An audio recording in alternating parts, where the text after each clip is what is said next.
pa ga ga ma pa ni sa ni da ma pa ga ma pa ni sa ga ma pa ni sa ga ma pa ni sa re ga re ni re ni pa ga ma ga ga re ni sa pa ni sa re ga re sa pa ma ga re ga sa re ni sa ni da pa ma pa ni da pa ma pa ga ma ga ga re ni sa ga re ni sa ga re ni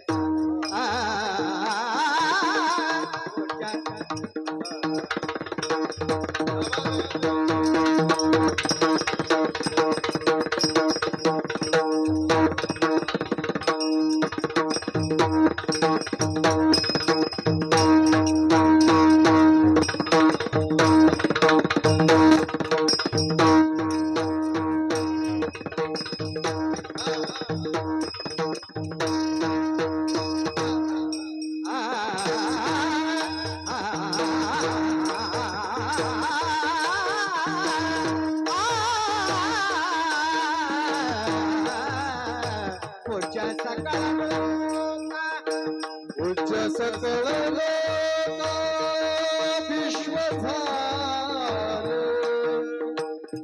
विश्व झाले रे विश्व झाले विश्व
विठ्ठला विठ्ठला विठ्ठला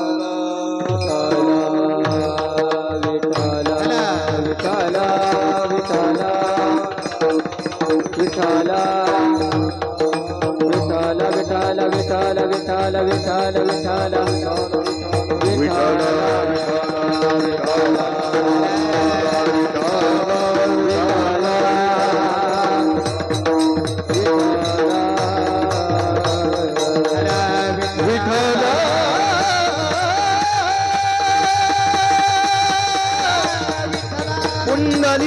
कमरदा हरिविठ्ठल ज्ञानेश्वर महाराज की जय। संत श्री जगद्गुरु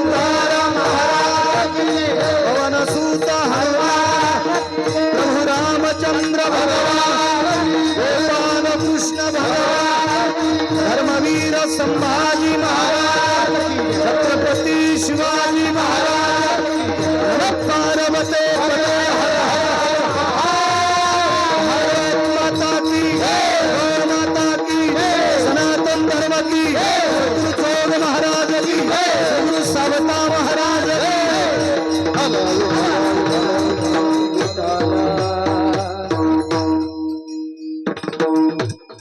काय त्यांचा महिमा वारंवार हरी भक्त थोर भूमंडळी त्यांची ये भेटीचे अर्थ ब्रह्मादिका पूज्य सकळ लोका विश्वा झाले यमधर्मवास पाहे नित्य काळ मने धन्य वेळ भेटतीये त्यांची या भेटीचे अर्थ ब्रह्मादिका पूज्य सकळ लोका विश्वा झाले निळामणे सर्व भाग्य चोजविती रिद्धी सिद्धी ती ओळंगणे त्यांची या भेटीची अर्थ ब्रह्मादिका पूज्य सकळ लोका विश्वा झाले नमो विठ्ठला राजया पांडुरंगा नमो रुक्मिणी माऊली ज्ञान गंगा नमो पुंडलिका नमो चंद्रभागा नमस्कार माझा रुक्मिणी पांडुरंगा पांडुरंगा करू प्रथम नमो पांडुरंगा करू प्रथम नमो पांडुरंग करू प्रथम नमो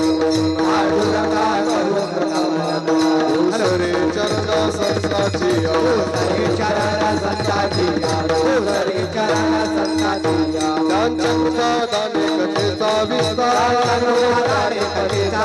त्यांच्या कृपादाने कथेचा विस्तार त्यांच्या कृपादाने कथेचा विस्तार सद्गुरुदास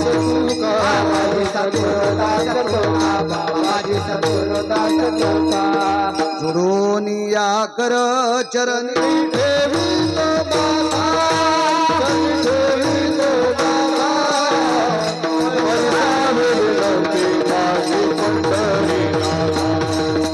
परिसावे विनंती माझी पंढरी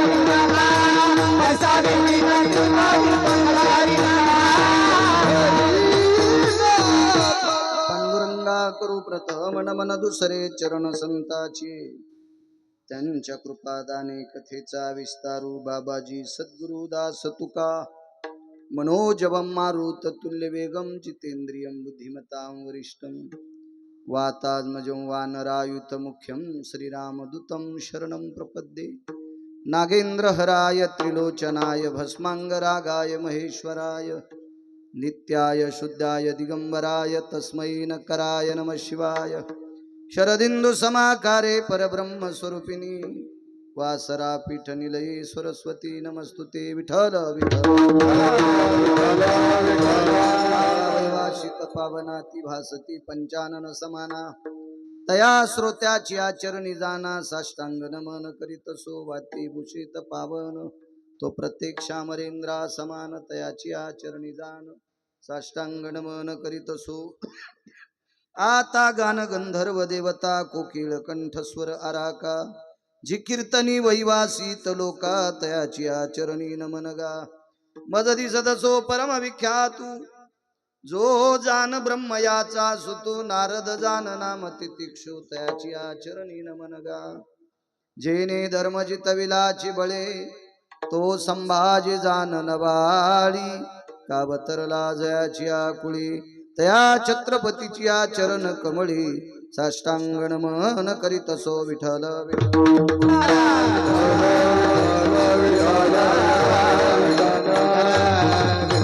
विठ्ठल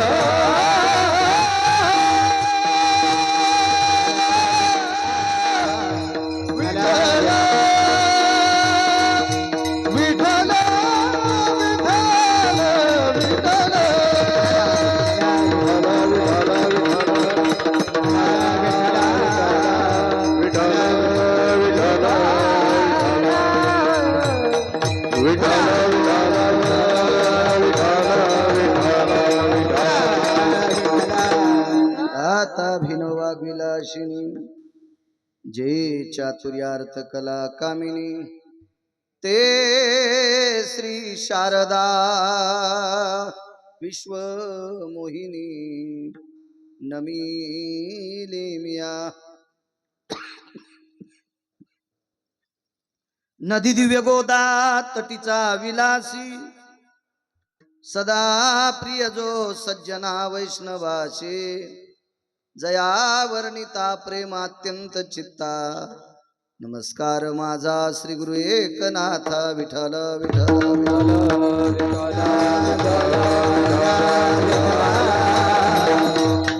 काय त्यांचा महिमा वानु वारंवार हरी भक्त थोर भूमंडळी त्यांची या भेटीची अर्थ ब्रह्मादिका पूज्य सकळ लोका विश्वा झाले प्रस्तुत प्राप्त प्रसंग निवडलेला अभंग विश्वमान्य विश्वभूषण विश्वाधिकार विश्वप्रिय चिन्मयी स्वरूप असणारी अधिकार संपन्न साधू श्रीमंत श्री जगद्गुरु तुकोबराय यांच्यावरती देवाच्याही पलीकडचं अतूट प्रेम करणारे महान भगवत भक्त संत शिरोमणी निळोबाराय यांचा प्राप्त प्रसंगी निवडलेला अभंग विठाला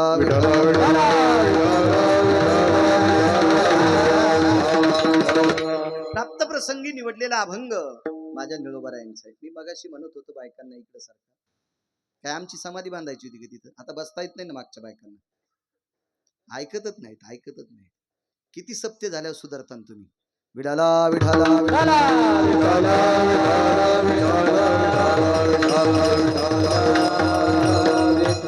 जयच्या नावानं संक्रांतीचे वाण देतात त्याला कोपऱ्यात घातलंय आणि तिकून ते मंडप रिकामा ठेवला काय लसूण लावायचं का तिकून आता विठाला विठाला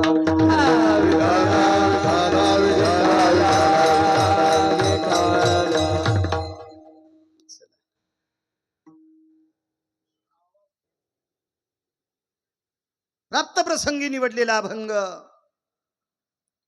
माझ्या निळोबारायांचा आहे. आवाज कडक करा दादा चांगली साऊंड सिस्टीम पेस कमी करा जरासा आजारी म्हणून एरवी लागतच असतो आवाज आजारी नसलं काय आजारी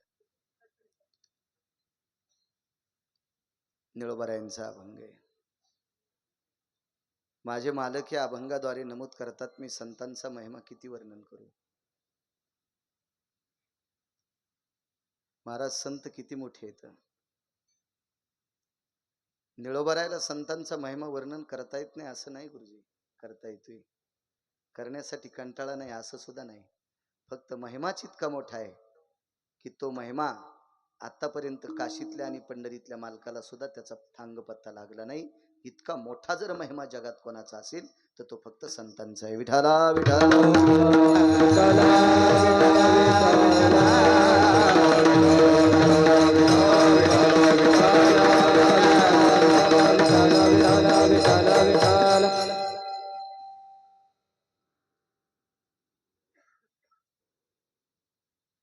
अभंग ज्यांचा आहे ती निळोबाराय आहेत. महाराज एखाद्याचं मोठेपण सांगत असताना विद्वत्ता सुद्धा त्या योग्यतेची असावा ती पात्रता आपल्याकडे असावी.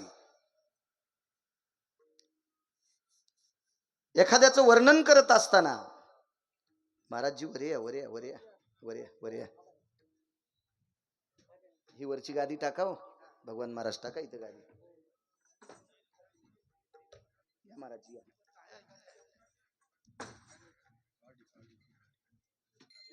टाका इथं टाका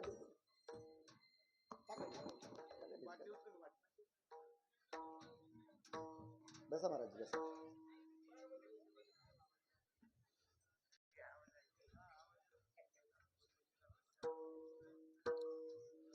असं तोंड करून बसतो ती पक्वादाला पाठ कर माझ्याकडे बघत राह आवडू न आवडू पण पाहत जा माझ्याकडे विठाला विठाला विठाला विठाला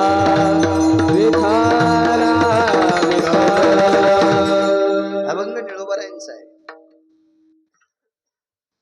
महाराज अधिकार किती मोठा आहे. एखाद्याचं वर्णन करत असताना योग्यता असली पाहिजे आपल्याकडे बुद्धिमत्ता असली पाहिजे आपली पात्रता असली पाहिजे ती लायकी असली पाहिजे.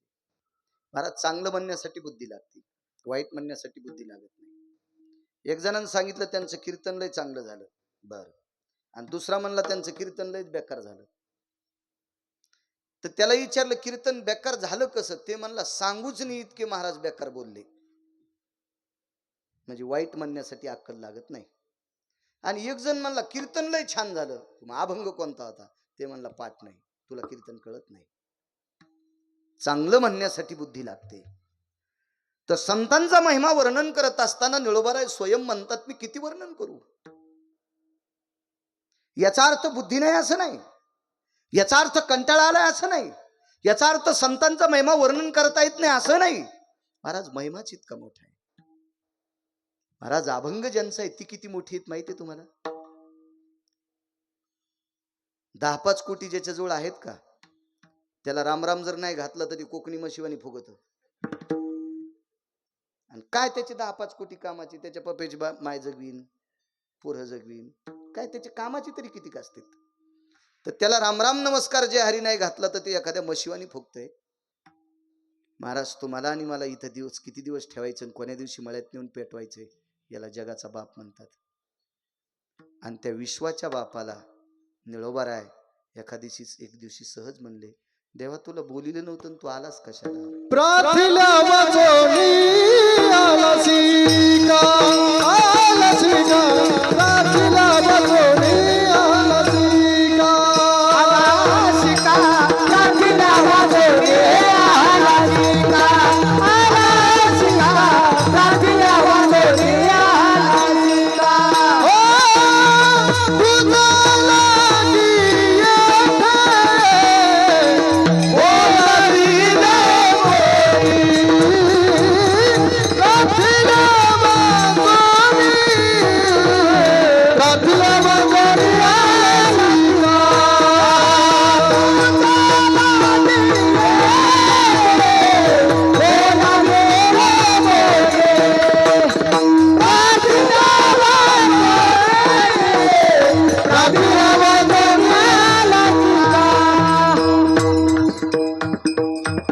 प्रार्थिल्या वाचून आला शिका, देवा तुला बोलवलं नाही तू कशा करता आलास? इतक्यान थांबलं नाही, ते प्रकरण पुढे लांबत गेलं. निळा म्हणे आम्ही नोळखोजी देवा. निळोबाराय म्हणतात देवा आम्ही तुला ओळखत नाही, तू कयाचा धावा करीत असो. महाराज इतकं कडक बोलल्यावर जगाच्या बापाने रडावं का? कारण निळोबारायला तुकोबाराय आवडत होते.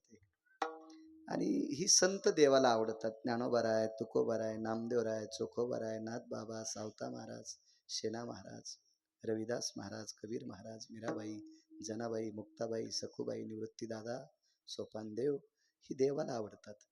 आणि देवाला आवडणाऱ्यापैकी एक निळोबारायला आवडतात. त्याच्याकरता विश्वाच्या मालकाला राग आलाच नाही, रडू लागले. वा तुकोबारायचा धावा करता, किती मोठे निळोबाराय. महाराज एवढ्या मोठ्या देवाला या पात्रतेत, या अवस्थेत, या महिमेत बोलायची ताकद ज्यांची ते निळोबाराय आहेत. आणि त्यांचा अभंग आहे. सद्गुरु संत शिरोमणी विटेवरच्या मालकाचा अंतकरण संत सावता बाबा यांच्या मंदिराच्या वर्धापन दिनानिमित्त चालत असलेला हा ज्ञानदान अन्नदान सोहळा. आणि या परमपावन ज्ञानदान अन्नदान सोहळ्यामध्ये आहुती टाकण्यासाठी आज अल्पज्ञानी लहानसा अज्ञानी बारीकशा गिरगावकराला आज आहुती टाकण्याचा योग येतोय. ते माझं परम भाग्य आहे. विठाला विठाला विठाला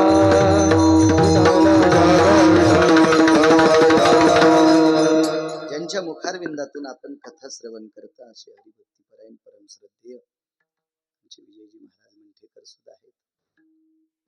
मनाचा मोठेपणा करून बसलेत. महाराज तुम्हाला प्रणाम.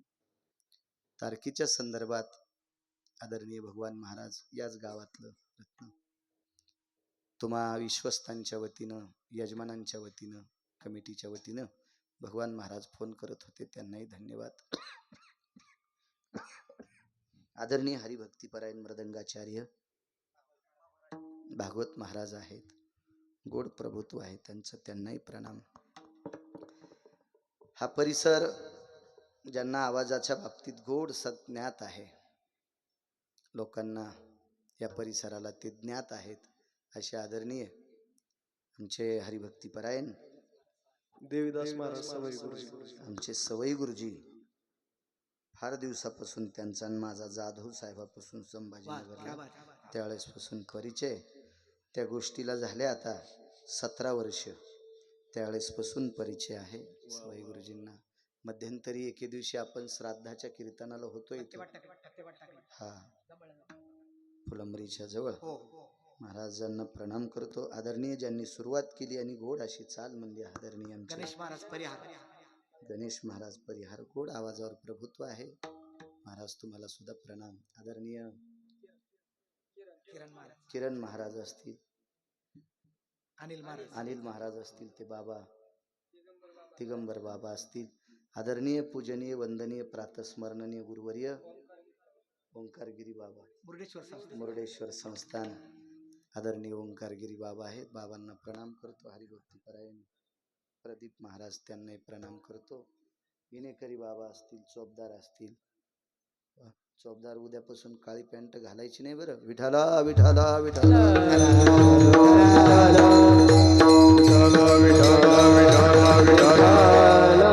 साऊंड सिस्टीम वाले तुम्हाला सुद्धा कोटी कोटी धन्यवाद. भानगड अशी असते, मी तुम्हाला सांगावं एवढा माझा अधिकार नाही, एवढी माझी अक्कल नाही, एवढी माझी पात्रता नाही, एवढी माझी लायकी नाही. पण कॅमेरे चालू आहेत आणि ह्या कॅमेऱ्यावर प्रदर्शन अख्खा महाराष्ट्र बघतोय. म्हणून आपल्या संप्रदायातला चोपदार काळ्या पॅन्टीवर नसावा असं मोठ्यांचं मत आहे. म्हणून सांगतोय विठाला विठाला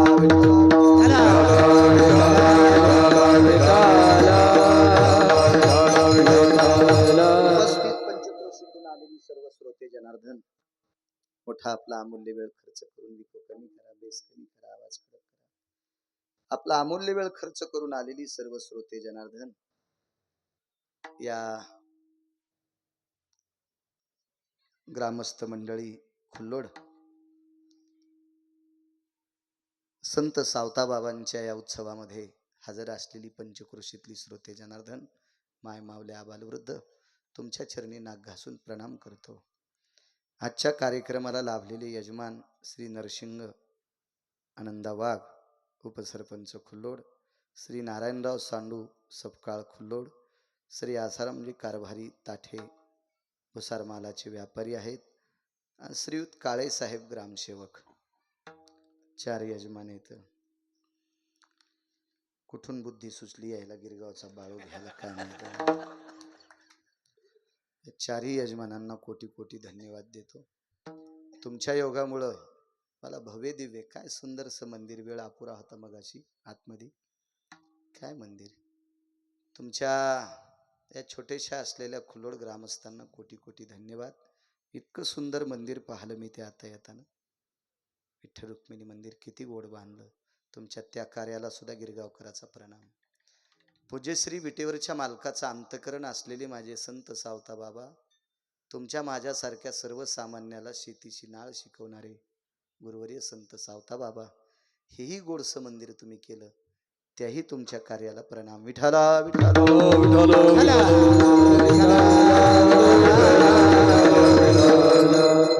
काय त्यांचा महिमा, काय महिमा असेल संतांचा. करा कडक आवाज करा. काय असेल बरं महिमा संतांचा. तुम्ही जेवढा आशीर्वाद देताल तेवढा बोलण्याचा प्रयत्न करेल. रामकृष्ण परमहंस नावाचे एक संत होऊन गेले. खूप संत आहेत, खूप खूप खूप खूप. माझ्या वाचनात आतापर्यंत 3,500 पेक्षा जास्त संत आली. खूप सांगण्याचा प्रयत्न करू. संत आणि पुराण याच्या व्यतिरिक्त मी काही बोलत नाही. मला विटेवरच्या मालकानं बुद्धी पण दिली नाही ती बोलण्याची. संत, पुराण आणि शेती ह्या 3 गोष्टी मला आवडतात. रामकृष्ण परमहंस नावाची फार मोठी एक संत होऊन गेली. स्वामी विवेकानंदांचे गुरुवर्य होते ते. महिमा किती मोठा आहे संतांचा. रामकृष्ण परमहंस एका गावात मुक्कामी गेले. सात्विक, सदाचारी, पुण्यशील, पावन, त्यांच्यावर प्रेम करणारा एक भक्त होता. आणि त्या भक्ताकडे त्यांचा मुक्काम, जेवणाचा कार्यक्रम आटपला. विको कमीच राहू द्या. कार्यक्रम आटपला जेवणाचा. काय गल्लीतली 10-5 लोक असतील ती जेवणासाठी आली असतील. तो काळ मोबाईलचा नाही, कसल्याही प्रकारचा इंटरनेटचा काळ नव्हता. एकदम साधा काळ. 10-5 लोक परिसरातली गावातली दर्शना करता आली असतील रामकृष्ण परमहंसांच्या, ती आपोआपली निघून गेली. यजमानाकडे जेवण झालं, यजमानाकडे बाज टाकली, त्या बाजेवर घोंगडी टाकली आणि त्या घोंगडीवर महाराज आराम करतात. रात्रीचे 11 वाजले आणि 11 वाजता अचानक पाऊस सुरू झाला. महाराज रामकृष्ण परमहंस ज्यांच्याकडे आले त्यांचं घर साधं होतं. महाराज संत येण्यासाठी घर भारीचा असावा असं कोणी म्हणत नाही. संत येण्यासाठी आपल्याकडे पैसा असावा असं काही नाही. हा, पांचट संत पांचट पैशावाल्याकडे जातील, यांना संत सुद्धा नाही. आता लोक म्हणतात म्हणून आपण म्हणायचं, पांचट लोक पांचटाकडे जातील, पण चांगली माणसं पैशाचा विचारच करत नाहीत. कारण ही संत लोक असतात का, यांना याची गरजच नाही ना. महत्व हरवी, चातुर्य लपवी, पिशे पण मिरवी आवडोनी, पूज्यता डोळा न देखावी, स्वकीर्ती कानी न ऐकावी. ह्या महिमेतली संत, यांना पैशाची गरज नाही. पांचटायला काय संबंध आहे महाराज, काही विषय नाही. ते जे पाया पडून आपल्याला पैसे देते त्याचाच फोन नंबर फिट करते, बाकीच्या याचा नाही. ही पांचट असतात, ही भडवी असतात. विठाला विठाला विठाला विठाला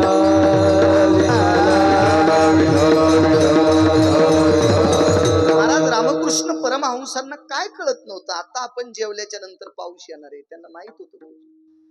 मग असं माहित असताना विजय महाराज त्यांना का त्या काळात श्रीमंत घर सापडत नव्हतं, सापडत होतं. पण त्यांना त्यांच्या जीवनाला पोषक असा श्रीमंत नसेल, म्हणून ते एका सामान्य माणसाकडे मुक्कामाला गेले आणि घर गळत होत. योग इतका विचित्र होता, लक्षात घ्या, त्याच्याकडे छत्री सुद्धा नव्हती. छत्री पण नव्हती. काय परिस्थिती नाजूक असेल. महाराजांनी स्वतःचा फेटा सोडा, अंगावर पांघरण घेतलं. कालांतरानं तो फेटाही भिजत राहिला. पण महाराज ज्यांच्याकडे मुक्कामाला होते त्या व्यक्तीची मैत्री एका व्यक्तीशी गावात होती आणि त्याने विचार केला, आपल्या मित्राकडे आज महाराज मुक्कामाला आहेत आणि आता पाऊस सुरू झालाय. उठले ते.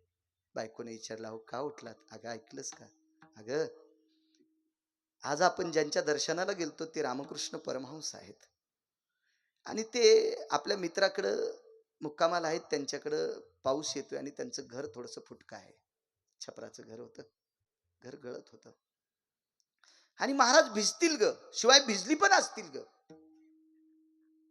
तिने सांगितलं, अहो एक काम करा ना, आपल्याकडे आणा ना.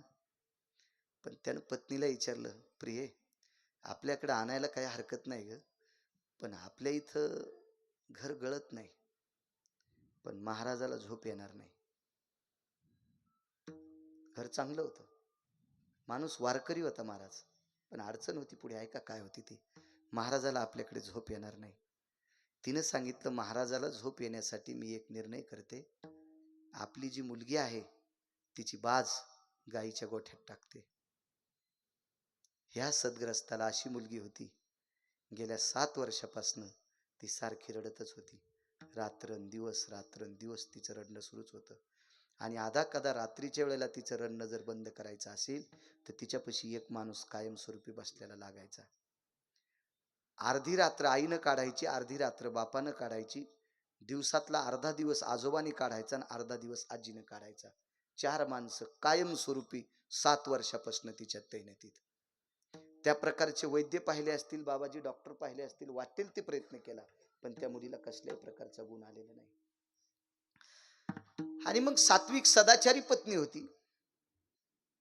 एक साधू आपल्या घरी येणार आहे, त्याच्याकरता तिने मुलीची बाज भिंतीच्या पलीकडे गाईचा गोठा होता, त्या गाईच्या गोठ्याला, त्याचा गोठा पण चांगला होता, आणि त्या गाईच्या गोठ्यात बाज टाकली आणि आपली त्या मुलीला घेऊन थांबली. तुम्हाला एक सांगू का सज्जनांनो, पाहुण्याला जर घरी न्यायचं असेल, एखाद्या वारकऱ्याला घरी न्यायचं असेल, गुणीजनाला घरी न्यायचं असेल तर बायको ताब्यात लागती. ज्याची बायको ऐकी नेते का त्यानंच कोणाला तरी घरी न्यावा.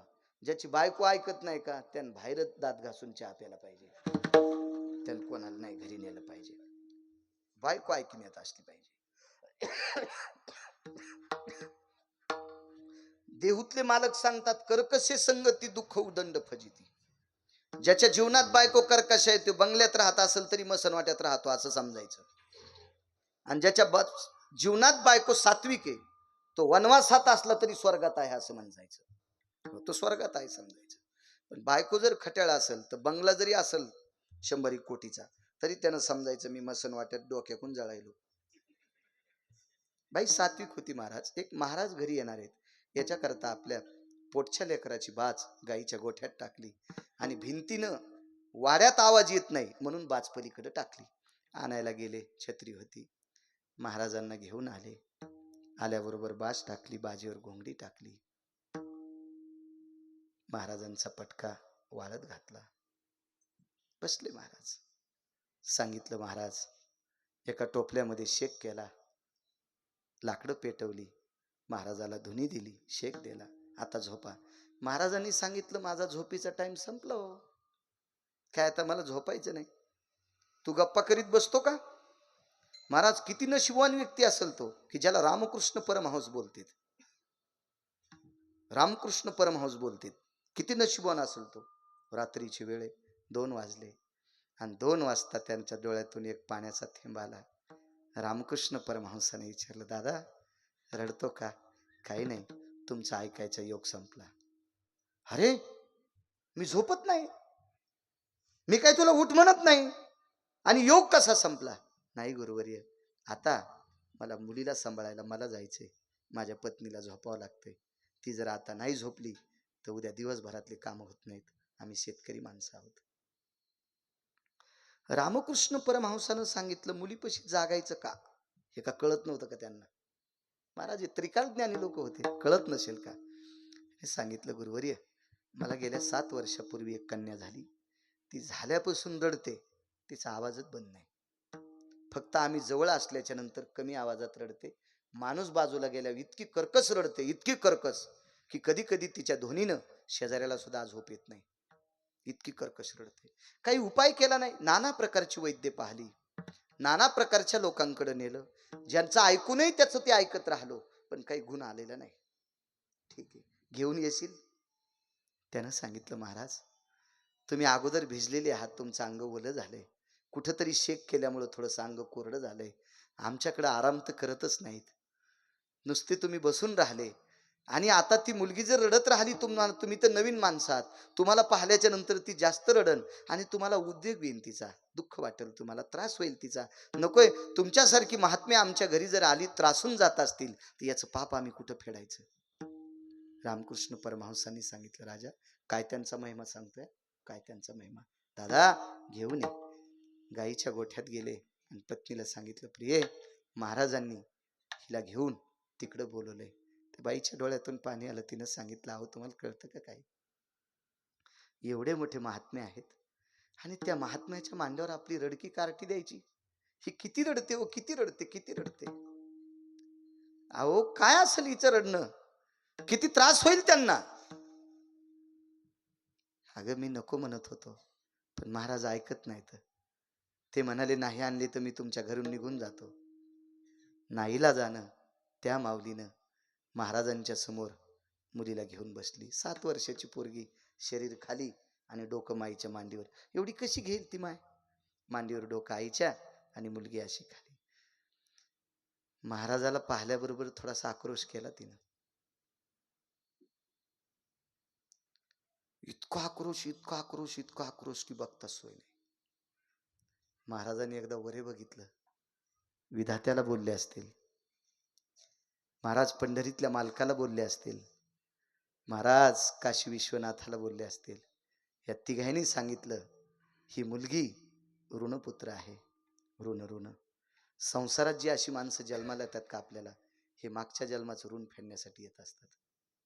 गुरुजी सांगायचे, रंगनाथ गुरुजी परभणीकर म्हणायचे, सप्त्यात कधी रुपया दिला नाही, कधी कोण्या पाहुण्याला पाणी दिलं नाही, कधी कोणाला तोंडानं रामराम घातला नाही, कधी आई वडिलाला सुद्धा नीट बोलला नाही.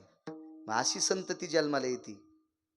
ती आईच्या पोटात असतानाच लाखो रुपयाचा दवाखाना, जन्माला आल्यावर आई एका हॉस्पिटलमध्ये, लेकरू एका हॉस्पिटलमध्ये, झालं इकून तिकून घरी आलं तर आठवड्याला दवाखाना, 10-5 हजार रुपये. ते इकून तिकून मोठं झालं तर दुसऱ्याचं धक्का ट्रॅक्टर उभं केलं, ते चालू केलं ट्रॅक्टर, स्टेरिंग फिरली, उटी बाजूला गेली, ट्रॅक्टर इरीत गेलं, पुढच्या 9 लाख रुपये भरून घेतले. भरून घेतले. याला ऋणपुत्र म्हणतात. ऋणपुत्र ऋणपुत्र.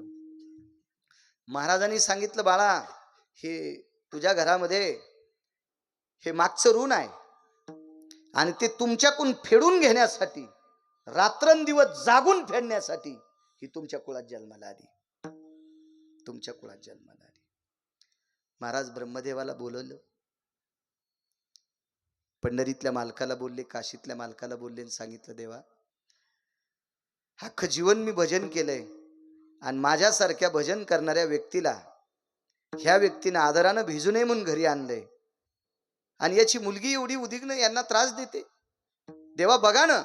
तर तिन्ही देवानं सांगितलं, या घरातल्या 4 लोकांचं प्रारब्ध इतकं गहन आहे, मुलीचे आजी आजोबा आणि मुलीचे आई वडील, इतकं प्रारब्ध बिकट आहे, इतकं प्रारब्ध बिकट आहे की आमच्या तिघायच्या ना हिचं रडणं बंद होत नाही. हिचं रडणं बंद होत नाही. रामकृष्ण परमहंसाने विचार केला, अरे आपण नाहक गाईच्या गोठ्यातली इकडे आणायला लावली आणि आता जर दुरुस्त नाही झाली तर आपल्यावर एवढा आदर केलाय हा सगळा मातीत जातो. महाराज मोठी मोठी असतात, स्वतःच्या पुण्याचा क्षय करून पुढच्याचं भलं करतात. दिले चाले वाचा, दिले चाले वाचा, दिले चाले वाचा, दिले चाले वाचा, शय मागिल्या तपाचा, शय मागिल्या तपाचा, जय मागिल्या तपाचा, जय मागिल्या तपाचा, जय मागिल्या तपाचा, जय मागिल्या तपाचा. दिली चाली वाचा, शय मागिल्या तपाचा, वाचा सिद्धी पावाल, अज्ञापक व्हाल. साधूने स्वतःच पुण्य खर्च करून जर पुढच्याच भलं केलं तर यांच्या पुण्याचा क्षय होत असतो. यांच्या दिली चाली वाचा, शय मागिल्या तपाचा. महाराज मागची तपश्चर्या एकवटली आणि हातावर घेऊन सांडून दिली आणि पोरीच्या डोक्यावर हात ठेवला. सरपंच, एका क्षणात पोरगी झोपली. 7 वर्ष झोप नव्हती तिला. विजय महाराज 7 वर्ष झोप नव्हती. माईच्या मांडीवर झोपली. घरातली 4 लोक रडत होते. काय महात्मा भेटला, दृष्टांत संपला. महाराज श्रुती नावाच्या व्यक्तीने रामकृष्ण परमहंसांना विचारलं, ज्या साधूच्या मंदिराचा वर्धापन दिन करता हे सद्गुरू सावता महाराज हे किती मोठे आहेत, हे संत किती मोठे असतात, याच्यावर बोलतोय. तुम्हाला पुढे ऐका. रामकृष्ण परमहंसांना श्रुतीने प्रश्न केला, गुरुवर्य तुम्ही विधात्याला विचारलं, म्हणजे ज्यानं हे निर्माण केलंय, कुलाल हाडाचा, बाप चाढाचा, अखंड मडके घडी तोरे, हे 3.5 हाताचे घर तयार करायला 9 छिद्राचं गाडगं तयार करायचा कारखाना ज्याच्याकडे, त्याला ब्रह्मदेव म्हणतात. किती विद्वान ब्रह्मदेव, काळे साहेब किती विद्वान. देशाची संख्या किती असेल आता? 150 कोटी. मी शाळेत असताना तिरंगा झेंडा कोणाचा? 70 कोटी लोकाचा. आता जर जनगणना झाली तर 150 कोटी संख्या भरण आपल्या भारत देशाची, 40-45च्या पुढं. तर 150 कोटी लोकांच्या अंगठ्याला एकाही गिरगावकराचा अंगठा जुळत नाही. जागा किती असेल काळे साहेब? होय उपसरपंच, किती जागा आहे? हा, आणि हे जर अंगठ्याचे ठसे जुळाले असते तर माझी 1.5 एकर जमीन कोणी विकली असती अंगठा देऊन, है का नाही? मग राहतं घरपत्राचं कोणी घेतलं असते, मोहचे म्हणले असते. काय बदल केला असेल विधात्यानं, कल्पना करा. इतक्या जाग्यात काय डोकं असेल. त्याने हातवरी केले, मी नाही दुरुस्त करू शकत. पंढरपुरातल्या मालकाला सांगितलं, ते म्हणले बायोडाटा बघितल्याशिवाय मी कोणाचं धड करीत नाही, कारण प्रारब्धानं मला बिना चपलाचं फिरावं लागले. मी तुमचं भलं करणारा कोण आहे? मी नाही तुमचं करू शकत. काशीतल्या मालकानं सांगितलं, ह्या नीट करायच्या भानगडी मला सांगू नका, फक्त आयुष्य संपल्यावर मळ्यात फुकून कव्हाण्याचे हे आपल्याला सांगलं. संहार कार्य काशीतल्या मालकाच्या हातात आहे. निर्माण कार्य ब्रह्मदेवाच्या हातात आहे. ह्या गाडग्यात काय टाकायचं हे पंढरपुरातल्या मालकाच्या हातात आहे. आणि ह्या गाडग्यानं शहाणपणा केला की मळ्यात नेऊन फोडायचं काशीतल्या मालकाच्या हातात आहे. संहार कार्य काशीतल्या मालकाच्या हातात आहे. आम्ही बायोडाटाशिवाय काय करत नाही. श्रुतीनं विचारलं, हे तिन्ही देव जर बायोडाटा बघितल्याशिवाय ह्या मुलीचं दुखणं दूर करू शकत नव्हते, ह्या मुलीचं रडणं बंद झाल्याशिवाय घरातली 4 लोक सुखी होत नव्हते. काही शेजारच्या लोकांनी घर सोडून बाजूला झोपडे बांधले. इतकी रडत होती, इतकी रडत होती, इतकी रडत होती. इतिहास ग्वाही आहे. गाय जर दूध काढताना ही जोरात ओरडली तर गाय पाना चोरीत होती. म्हणजे पशुला सुद्धा वेदनाईच्या कर्कशपणाच्या इतक्या. तर घरातले लोक किती सहन करत असतील. पण डोळ्याचं पापण वरच्या पापणाला चिटकते इतक्या टायमात तिचं कायमचं 7 वर्षाचा आजार दुरुस्त केला. श्रुती लोटांगण घालत होती रामकृष्ण परमहंसाच्या चरणावर. काय ताकद आहे माय. आतापर्यंत केलेला शुद्ध परमार्थ. किती परमार्थ. ह्या लोकांचं जीवन म्हणजे विस्त्यासारखं जीवन असतंय. धर्मानाम पवित्रो धर्म संन्यासो पवित्र हा. कारण यांनी वासनेला विस्तू लावलेला असतोय, कामाला विस्तू लावलेला असतोय. यांचं जीवन भीष्मतुल्य असतं. या लोकांनी ज्या माईशी जन्म झालाय त्या मातेचं स्तनपान केलं असेल. याच्या व्यतिरिक्त जगात जी स्त्री दिसल तिला माय म्हटलेली असते. ही ताकद असते या लोकांची, अधिकार असतो या लोकांचा. महाराज रामकृष्ण परमहंस त्या योग्यतेचे माय.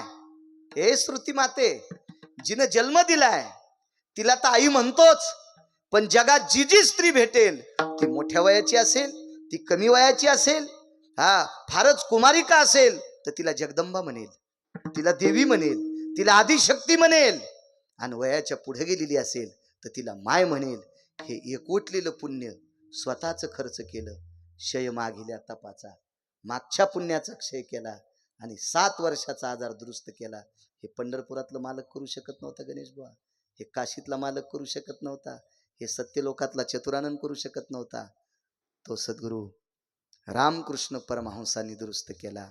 म्हणून मालक पहिल्या कडव्यात काय त्यांचा महिमा वर्णवार काय त्यांचा महिमा वर्णवार काय त्यांचा महिमा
आवाज गोड करावं, एकदम कडक मस्त छान गोड करा. देव चांगलं करेल तुमचं.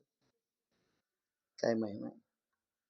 राजे हो, ज्या साधूच्या पुढे आपण कीर्तन करतो त्या माझ्या संत सावता महाराजांचा अधिकार किती मोठा आहे लक्षात. किती मोठा अधिकार, किती मोठा अधिकार. महाराज सात्विक सदाचारी पुण्यशील लोक किती मोठी असतात. सुदामा नावाचा एक माळी होऊन गेला. तसे माझ्या वाचनात सुदामा नावाची 4 माळी आले. एक माळी सांगतो. द्वापार युगातलं चरित्र आहे. किती मोठे सावता महाराज, काय त्यांचा महिमा. सुदामा नावाचा माळी हा मथुरेत राहणारा होता. मथुरा नावाची नगरी. आणि मथुरेत राहणारा हा सुदामा नावाचा माळी तिथल्या नालायक राजाला रोज सकाळी एक हार द्यावा लागत होता. राजा तसा नालायक होता बरं. राजा झाला म्हणजे चांगला असतो असं कोण म्हणतंय? काय नसतंय.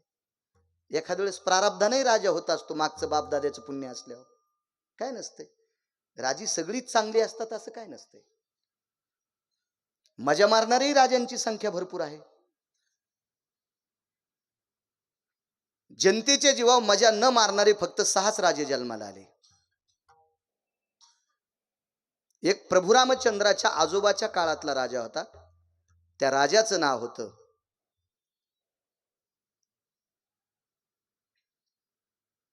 एवढा सात्विक, एवढा सदाचारी, एवढा पुण्यशील राजा, मलाही नाव आठवणं त्याचं, की ज्या राजाच्या पुढे रावण सुद्धा गुडघे टेकत होता. चक्रवेन नावाचा राजा. त्या राजाचं नाव चक्रवेन.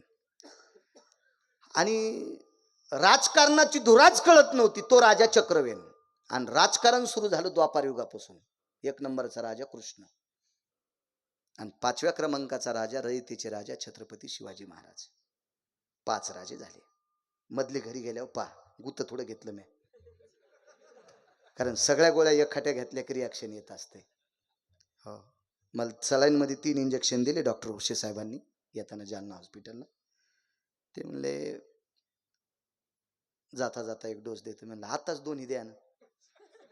ते म्हणले मग तुम्ही कीर्तन नाही करू शकायचे. असं मी पण म्हणलो नाही, येरी म्हणायलो. त्यांच्या पुढे मी कसा म्हणाल काहीतरी. एवढी मोठी व्यक्ती, माझ्यावर अतूट प्रेम करणारे. चला, तो राजा सात्विक, सदाचारी, पुण्यशील, पावन राजा हा नालायक राजा होता. नालायक राजा, नालायक. किती नालायक. भागवतकारांनी सांगावं, देवाच्या आई वडिलाला ज्यानं बंदीशाळेत टाकलं म्हणून नालायक नाही. नाही नाही नाही नाही.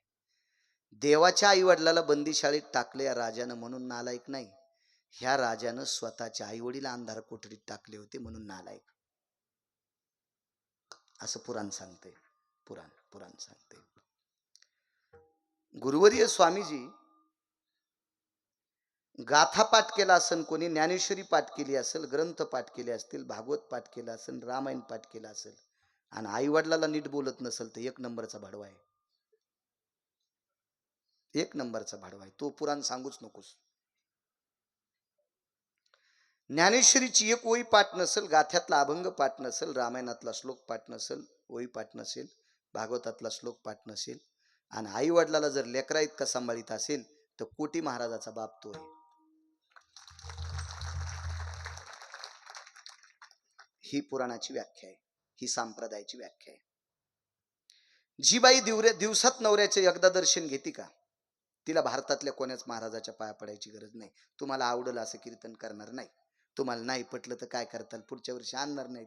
तुम्हाला 30 गाव पठ्याल 36 गाव, मी काय कोणाच्या मागे लागे नाही. बिलकुल नाही. फिरणार नाही, गरज नाही. आपल्या कामापुरता हौद भरून द्यायला. तरी 1 जण म्हणला हौद द्यायला म्हणजे किती पैसे आहेत, तू ह्या पाया पडायची गरज नाही, इतके आहेत.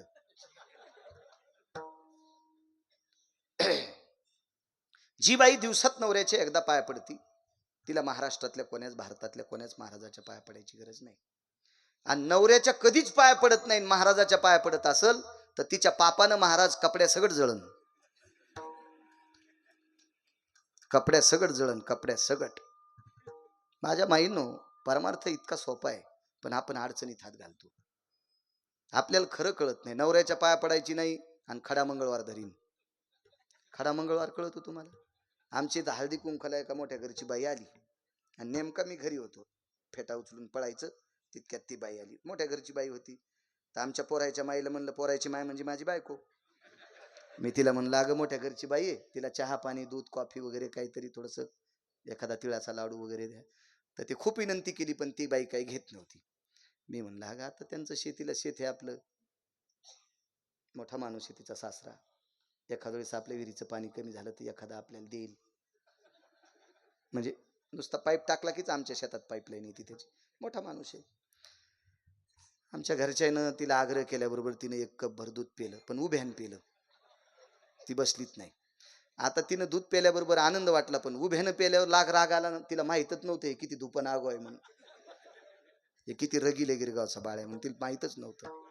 पण आता मोठ्या घरची बाई असल्यामुळे मी काय बोललो नाही, पण आमच्या घरच्या म्हणलं आपल्याला काय पुण्य लागलं नाही ग, ही बाई उभ्यान दूध पिली.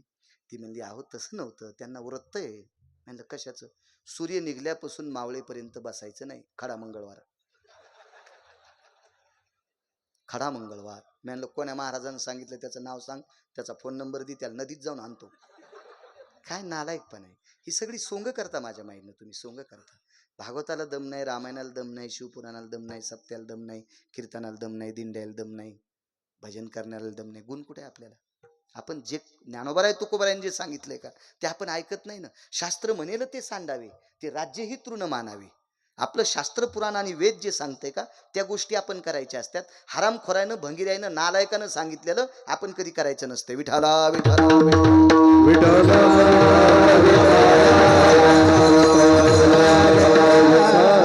जी बाई दिवसात नवऱ्याच्या 3दा पाय पडती तिनं देवाच्या पण पडायचं नाही.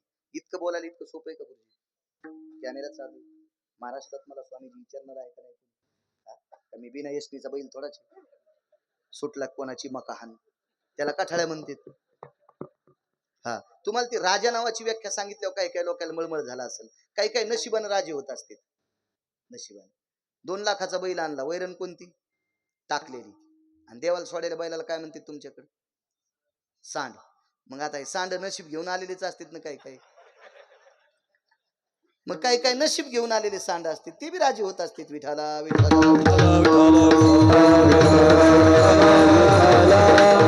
हे कारण काय होतं, एखादी गोष्ट बोलून गेल्या होती मग मळमळी राहते. बाळू महाराज आज कसं काय बोलले, सुमळ्या असं बोलले, हे इकडचा पुरावा तिकडे लावला म्हणून बोलला. तू येड्यावानी काऊन तुंतून वाजी? तू कुठं लोक घरी गेले मग तू तुंतून सुरू झालं. विठाला विठाला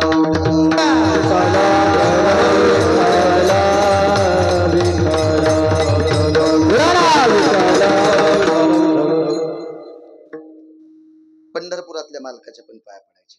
गुरुवर्य सांगू एक वाक्य, जी बाई नवऱ्याच्या दिवसात 3दा पाया पडती तिची देवावरी सत्ता. तुका म्हणे पतिव्रता तिची देवावरी. महाराज देवावर सत्ता गाजवायची ताकद माझ्या माईनं तुमच्यात आहे. पण तुम्ही श्रद्धेनं नवऱ्याच्या पाया पडायचं सगळ्यात मोठा पुरुषार्थ आहे. स्त्रीत्वाचा स्वाभिमान तो सर्वात मोठा आहे. आई वडिलाचं दर्शन घेणं सर्वात मोठं पुण्य आहे. दिवसात काठी आठवड्यात जर आई वडिलाचं एकदा दर्शन घेतलं ना तर महाराज पंढरपूरच्या वाऱ्या केल्याचं पुण्य प्राप्त होते. तर सावता बाबा प्रसन्न होते. काय महाराज ताकद असते. चला, मूर्ख राजाच्या नगरीत सुदामा माळी नावाची व्यक्ती, वारकरी माणूस, फुलाचा धंदा होता, हार करायचा. काय त्यांचा महिमा सांगतोय. आणि आपली ती फुलाच्या माळा लोकांना द्यायच्या. त्याच्या बदल्यात काय पसा खोंगा ज्वारी बाजरी काय भेटेल त्याच्यावर आपला संसार चालवायचा. साधी व्यक्ती सुदामा नावाची माळी. द्वापार युगातलं चरित्र आहे. द्वापार युगातलं भगवान श्रीकृष्ण परमात्म्याचा समकाल. आणि एके दिवशी अक्रूर नावाची व्यक्ती रथात, मी काल्याचं कीर्तन सांगत नाही, मी फक्त महिमा सांगतोय की सावता बाबा ज्या कुळात जन्माला आले ते कुळ किती पवित्र याच्यावर सांगतोय. तुम्ही ऐकलं असेल नसेल मला काही म्हणायचं नाही, मी फारशी आहे अद्याप नाही. मला जरा अडचणीत हात घालायचा नाद आहे. पुराणात इकडे उकंड्यात घालीत नाही, इचू निघत असतील. विडाला विडाला विडाला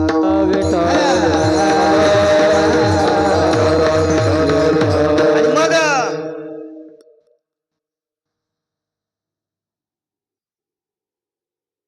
हार घालायचे. अक्रूर नावाची व्यक्ती रथात विश्वाच्या मालकाला बलराम दादांना घेऊन आले. आणि सुदामा माळ्यानं ते पाहिलं. गरीब माळी विचारा, त्या काळातला गरीब साधा माळी.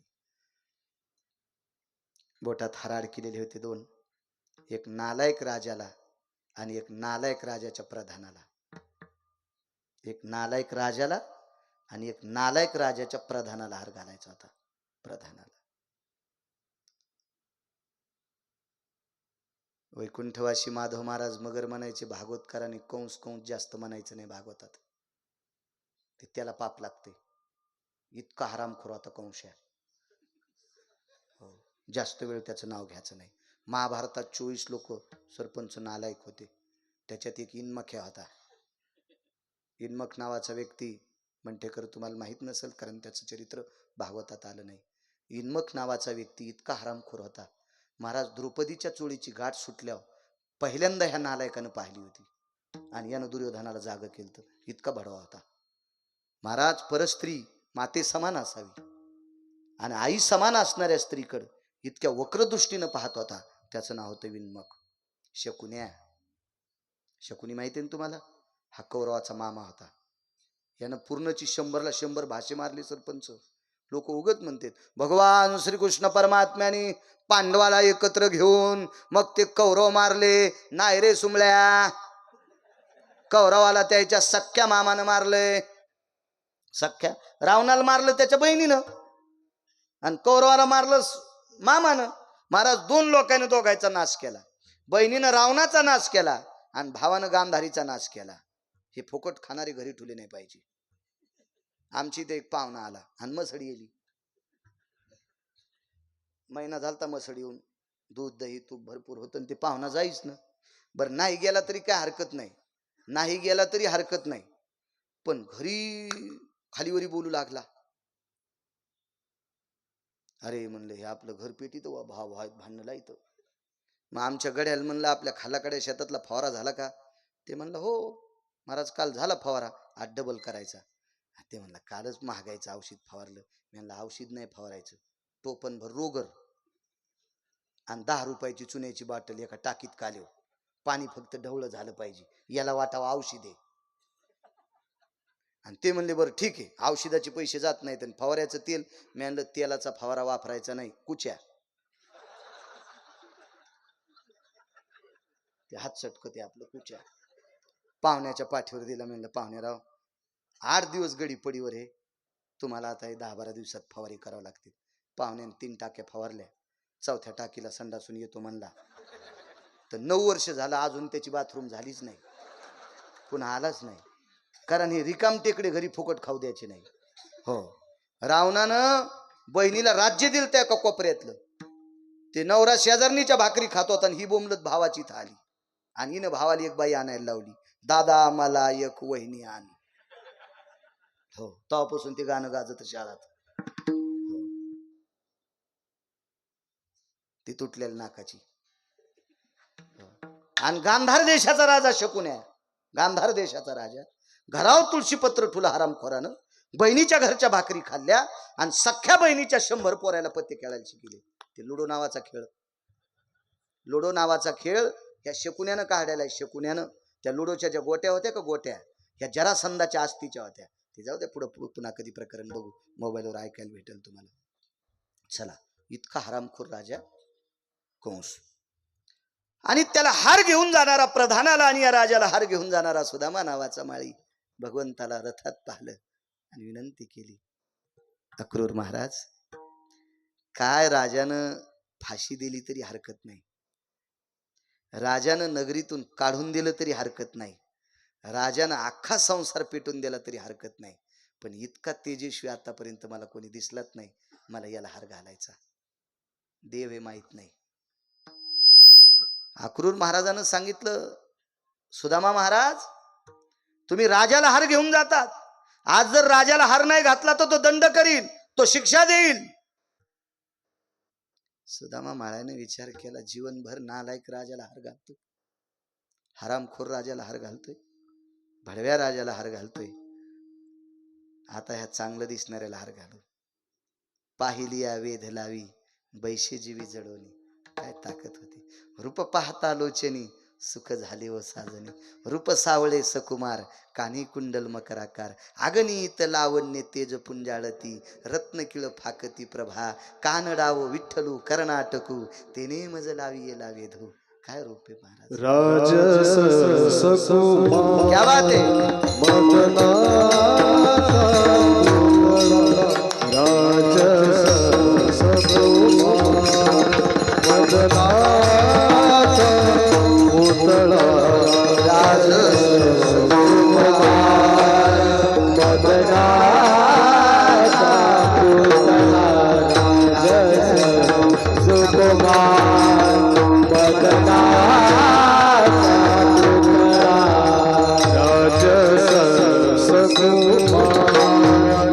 मदनाचा पुतळा राजस सकुमार मदनाचा पुतळा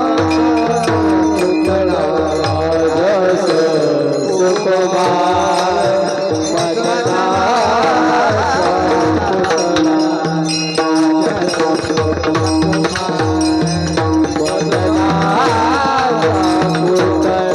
मदनाचा रवीश शिकळा लोकलिया रवीश शिकळा लोकलिया कस्तुरी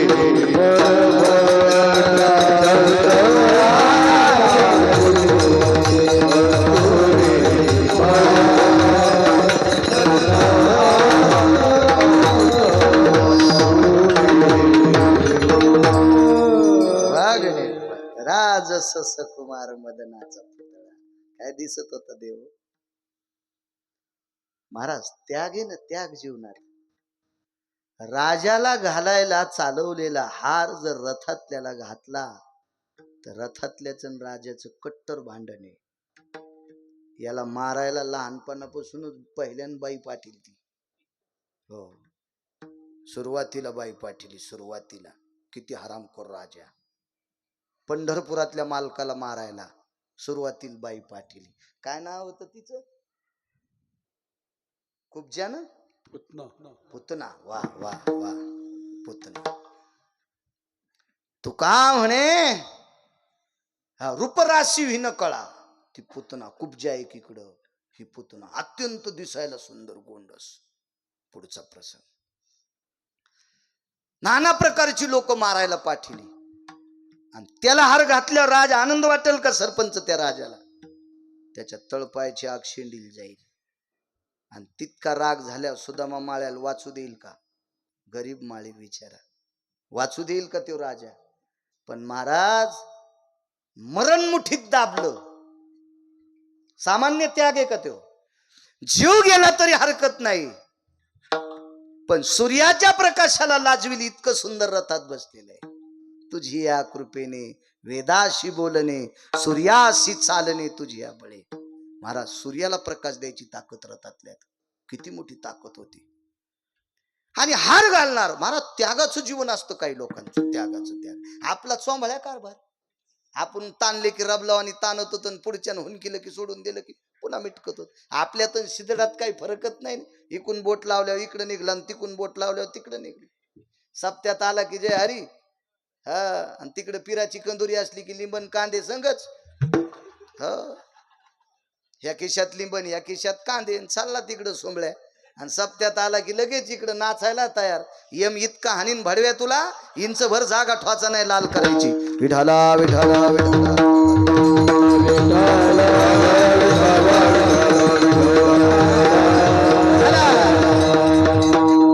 सोंगड्या कारभार. तसा असेल का तो माळी महाराज? सुदामा माळी. खाली उतरला जगाचा बाप आणि सुदामा माळ्याच्या खांद्यावर हात टाकला. माळी दादा, हार कोणाला चालला होता? सावता बाबा किती पवित्र वंशातले सांगते. योग आलाय गोड. कोणाला हार? मथुरेचे राजा कंस महाराजांना घेऊन जात होतो. बर, रोज.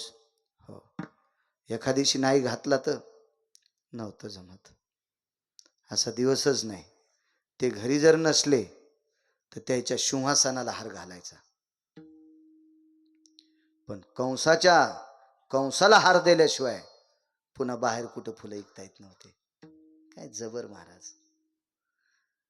विटेवरच्या मालकानं विचारलं, द्वारकाधीश कृष्ण परमात्मा, सुदामा दादा, आज आता मला जो हार घातलाय तो कंसाचा आहे.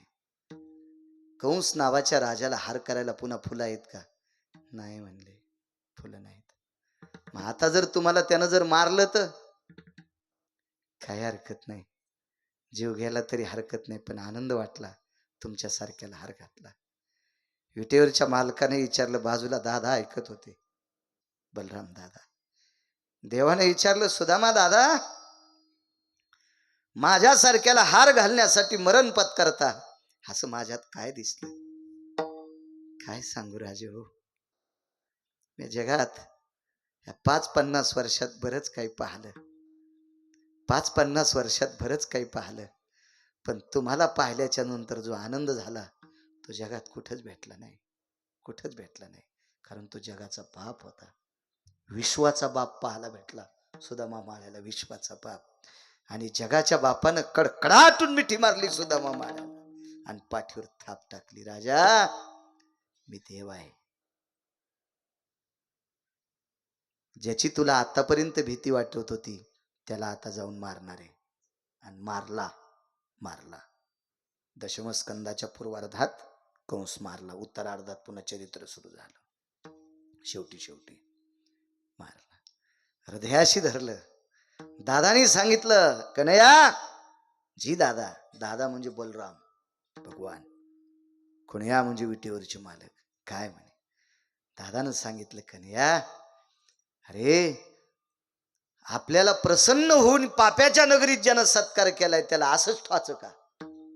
आणि पुन्हा एकदा मिठी मारली सरपंच आणि पाठीवर थाप टाकली आणि सुदामा माळ्याला आशीर्वाद दिला, तुमच्या माळ्याच्या कुळात असा साधू जन्माला येईल, असा साधू जन्माला येईल, तो माझ्याकडे येणार नाही, मी त्याच्याकडे जाईल. जन्मला निधान सावतात, धन्य ते आरण रत्नाची तिखान, जन्मला निदान सावतात, जन्मला निदान सावतात. धन्य ते आराधा रत्नाची ठिकाण, धन्य ते आराधा रत्नाची ठिकाण, धन्य ते आराधा रत्नाची ठिकाण, धन्य ते आराधा रत्नाची ठिकाण, धन्य ते आराधा रत्नाची ठिकाण, धन्य ते आराधा रत्नाची ठिकाण, धन्य ते आराधा रत्नाची ठिकाण, धन्य ते आराधा रत्नाची ठिकाण. जन्मला निदान सावतात, जन्मला निदान सावतात, सावत सागर प्रेमाचे आगर, सावत सागर प्रेमाचे आगर. जन्मला निदान सावतात, जन्मला निदान सावतात, जन्मला निदान सावतात, सावत सागर प्रेमाचे आकार, सावत सागर प्रेमाचे आकार, प्रेमाचे आकार. काय ताकद आहे राजा, विश्वाचा बाप सावता बाबांच्या भेटीला, साठविला दाता त्रिलोक्याचा, धरीला अवतार माळ्या घरी. कोणाची ताकद आहे सज्जनांनो? सुदामा नावाच्या माळ्याची. एक पुण्यवान महात्मा जन्माला आला तर अख्खं कुळ पवित्र करायची ताकद आहे. काय त्यांचा महिमा, काय त्यांचा महिमा वरवार, हरिभक्त थोर भूमंडळी, हरिभक्त थोर भूमंडळी, हरिभक्त थोर भूमंडळी. काय त्यांचा महिमा वारंवार, काय त्यांचा महिमा वारंवार, काय त्यांचा महिमा वारंवार, काय त्यांचा महिमा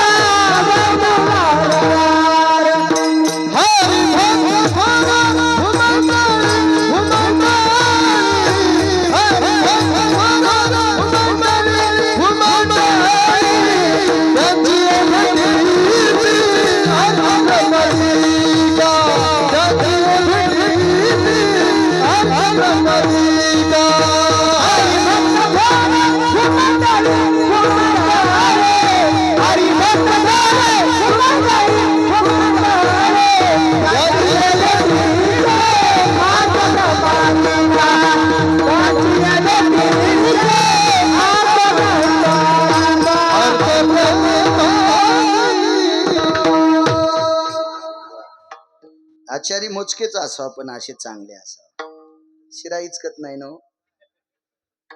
15 आचारी, एकान तूप टाकलं, एकान पाणी टाकलं, एकान जाळ लावला. शिरा पत्रावर टाकल्यावर खाल्ल्या गावात वास गेला. चांगली माणसं, काय महिमा आहे साधूचा. 450 वर्षापूर्वी एक शास्त्री झाले. 450 वर्षापूर्वी एक शास्त्री. त्या शास्त्रीचं नाव होतं रामेश्वर नावाचे शास्त्री. माझ्या जन्माच्या वेळेस 3 शास्त्री महाराष्ट्रात आले. जगन्नाथ अण्णा पवार, तुकाराम महाराज महामुनी आणि प्रल्हाद शास्त्री दैठणकर. काव्यतीर्थ जगन्नाथ अण्णा पवार काशी विद्यापीठात पुरेपूर मार्कानं पास झालेली 3 शास्त्री. त्याच्यातल्या एका शास्त्रीची महती सांगतो.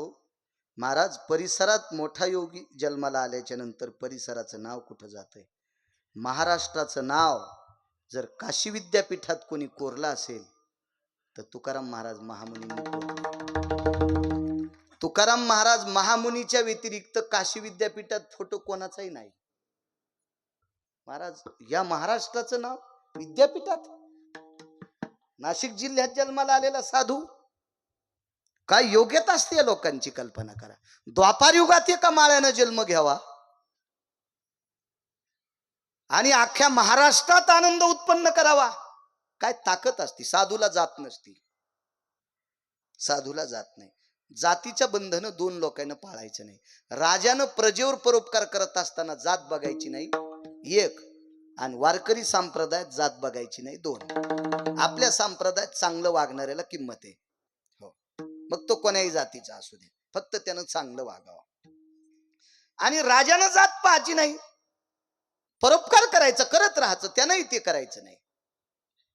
असो, पण त्याच्या अगोदर एक शास्त्री ऐकण्यात आले. त्या शास्त्रीचं नाव होतं रामेश्वर नावाचे शास्त्री. तुकोबारायांचा समकाल, प्रचंड विद्वान शास्त्री. आता तुम्ही मलाही 2-3 पदव्या टाकू शकता पुढे. हरिभक्तीपरायण बाळू महाराज गिरगावकर शास्त्री, हरिभक्तीपरायण बाळू महाराज गिरगावकर आचार्य, हरिभक्तीपरायण बाळू महाराज गिरगावकर पंडित. सप्ताह हिंदूचा आणि पत्रिका छापायला मशीन मुसलमानाची. हो ना. अख्तरबाईची प्रेस, प्रेस कोणाची? अख्तरबाईची. सप्ताह कोणाचा?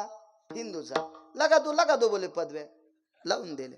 आता मला गाता येत नाही तरी मला टाकलं गान गंधर्व. तुम्ही कुत्तान, पण काय करतान? तुम्ही म्हणताल सवय बुवा गिरगाव करायला, गाता येत नाही, पण आपटू घेतान, करतान काय?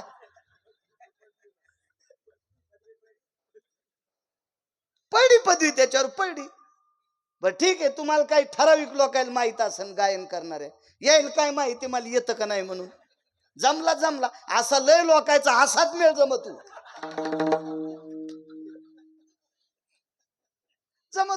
लय मेळ जमतू. संक्रांतीला भागवत चालून एका गावात एका बाईच्या पाया पडायला साऱ्या बाया, भागवताची आरती झाली, साऱ्या बाया तिकडेच गेल्यात. मी म्हणलं बाई आपल्या घरी जातो. नाही म्हणे आज संक्रांत आहे आणि आज त्या काकूचं दर्शन घेतलं की मालकाला आयुष्य वाढत आहे.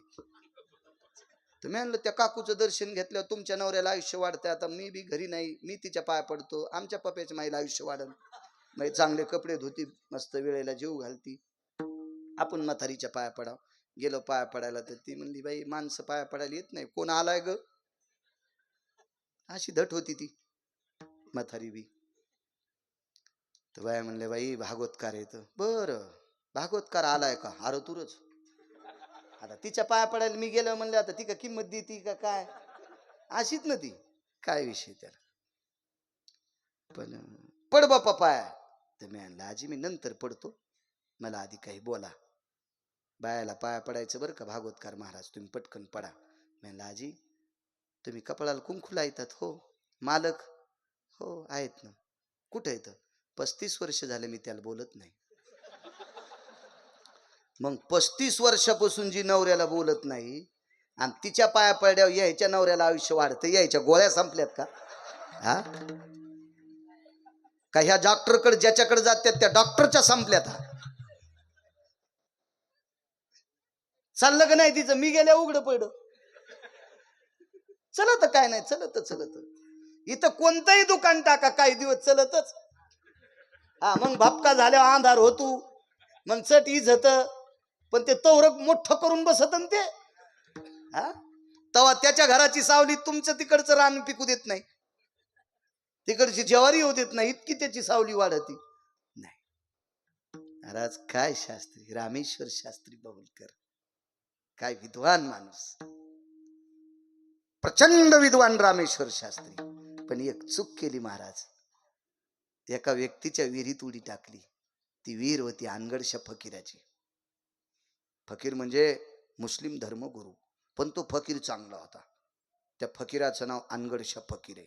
ह्या फकीराचं चित्र तुम्हाला पाहायचं असेल तर श्रीमंत श्री जगद्गुरु तुकोबारायाच्या कीर्तन परंपरेमधला जो फोटो आहे का, रयतेचे राजा छत्रपती शिवाजी महाराजांच्या बाजूला मंबाजीबुवा गोसावी बसलेले आहेत, आणि त्यांच्या बाजूला बसलेला हिरव्या रंगाची कपडे घातलेला अनगडशा नावाचा फकीर.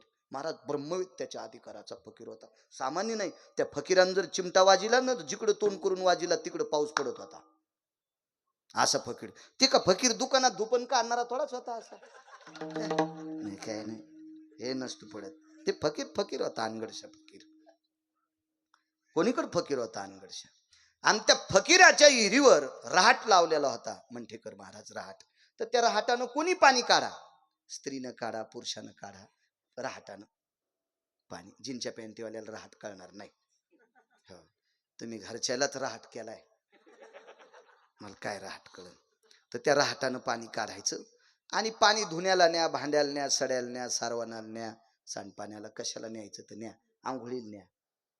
पण गुरुवर्य त्या विहिरीला पायऱ्या होत्या, त्या पायऱ्याहून मात्र मधात जाची ताकद कोणात नव्हती. भगवान बुवा, ती फक्त अनगडशा फकीरानंच जायचं. आणि रामेश्वर शास्त्रीनं भऱ्यावूनच उडी टाकली. तांदेशी उडी, पावता येत होतं, उडीच टाकली अशी तांदेशी. पाणी उडालं, आणि अनगडशा फकीर पलीकडे बसलेला चिंचेच्या झाडाखाली, झाड होतं चिंचाचं, बुडाला बसलेलं पाणी. हे देखो भला, पाणी कसं उडालं रे? मला काय हिंदी येत नाही. हे देख भला, देख देख देख देख. झाडून झुडून काढायला एक जण होत. सरकार म्हणण्याची पद्धत. सरकार, शास्त्रीजी तैर रहे, म्हणजे शास्त्री पोहायले.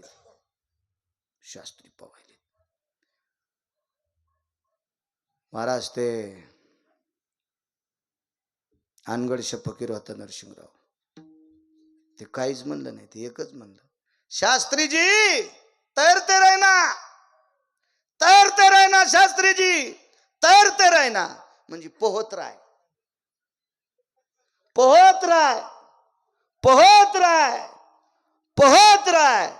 तीनदा शब्द टाकला, फकीराचा शब्द होता. शास्त्रीनं शब्द ऐकला, तिकडून गुंजारला शब्द, पोहत राय. रामेश्वर शास्त्रीला वाटलं मला भेल, म्हणून पोह म्हणायले. नाही तर चिमटा घेऊनच मागं लागत होतं कोणाच्या बी पोरा सोरायच्या. असा चिमटा घेऊनच म्हातार. लेकराला शाप देत नव्हतं ना, लेकरं देवाघरची फुलं आहेत ती, कसं देईन, कारण ज्ञाती माणूस होता ते फकीर, काय साधा नव्हता. असा चिमटा घेऊन कुणी येतच नव्हतं. रामेश्वर शास्त्रीला वाटलं आपल्या विद्वत्तीला भेलं. पण पवन कौरक काळे साहेब किती वेळ पोहण्यात काय लोकांची गिनीज बुक मध्ये नाव आलेत. किती वर्षभर पोहन, कारण काय खाईन तो, माशी आहे का मधली पोहायला? होय सवय गुरुजी, कसं पोहता येईल? शास्त्री दमल्यावर वरी आल्याबरोबर अंगावर पेट्रोल टाकून काडी टाकल्यावर किती अंग जळतय, इतकं अंग जळू लागलं. दणकन पुन्हा पाण्यात उडी, तैरते राहिना. पाण्यात गेलं की आग शांत. काय त्यांचा महिमा सांगायलो. उदाहरण क्रमांक 3, तिसरा पुरावा. किती ताकद असती मोठ्या लोकांत. पुन्हा दमले की वरी यायचे, अंगाचा जाळ स्वामीजी, आणि पाण्यात गेलं की पुन्हा शांत. सारे शिष्य जमा झाले. रामेश्वर शास्त्री फार मोठी व्यक्ती होती, खूप मोठे शिष्य समुदाय होता. सगळे जमा झाले, काय करा. एक जणांनी सांगितलं, आता तुकोबारायाकडे जावं लागते. तुकोबारायाकडे कारण रामेश्वर शास्त्रीच्या लक्षात होतं, अनगडशा फकीराचे पाय धरले तरी म्हातारं माफ करीत नाही. ते लय ताड म्हातारं होतं, कारण ते वाट जात नव्हतं ना कोणाच्या. अनगडशा फकीराच्या कटुऱ्यामध्ये 1350 क्विंटल गहू टाकले होते. 1350 बसतेत कटारकात. तरी फकीराच्या कटुऱ्यात पडल्यावर इतकेच होत होते. आणि कटोर रिचिल्यावर वारा झाकत होता, एवढा डिगल पडायचा. सिद्ध फकीर होता तो, सिद्ध फकीर होता. मोठे लोक असतात महाराज, अधिकारी माणसं. रामेश्वर शास्त्रीने विचार केला, आपल्याला मानित नाही, रागावलेलं आहे, आणि आपण जर प्रयत्न केला तर अजून शाप देऊन जाळून टाकीन. पण आपला शाप काय माग घेत नाही. करावं काय? एक जणानं सांगितलं, आता तुकोबारायकडे चला. कारण तुकोबारायच्या मुलीनं हात झटकिल्यावर फकीराचं कटुरं भरलं होतं. पिठाचा हात झटकिल्यावर कटुरं. म्हणून तुकोबारायच्या कीर्तनातली घोंगडी जमा करायचं काम अनगडच्या फकीराने केलं जीवनभर. हो, मुस्लिम गुरु, मुसलमानाचा माणूस, पण घोंगडी जमा करीत होता. न्यायचं कसं तुकोबारायकडं? अंग जळायले, पखाल आली. पखाल कळती ना फक्त जुन्या माणसायला. हो, जीनच्या पॅन्टीवाल्यानं फक्त माना हलवायच्या, हो म्हणायचं. बहिरे दोनदा हसत येत. बहिरे किती बारे हसत काळे साहेब? दोनदा. पुढचं हसल्यावर एकदा, आणि कशासाठी हसले कळाल्यावर दोनदा.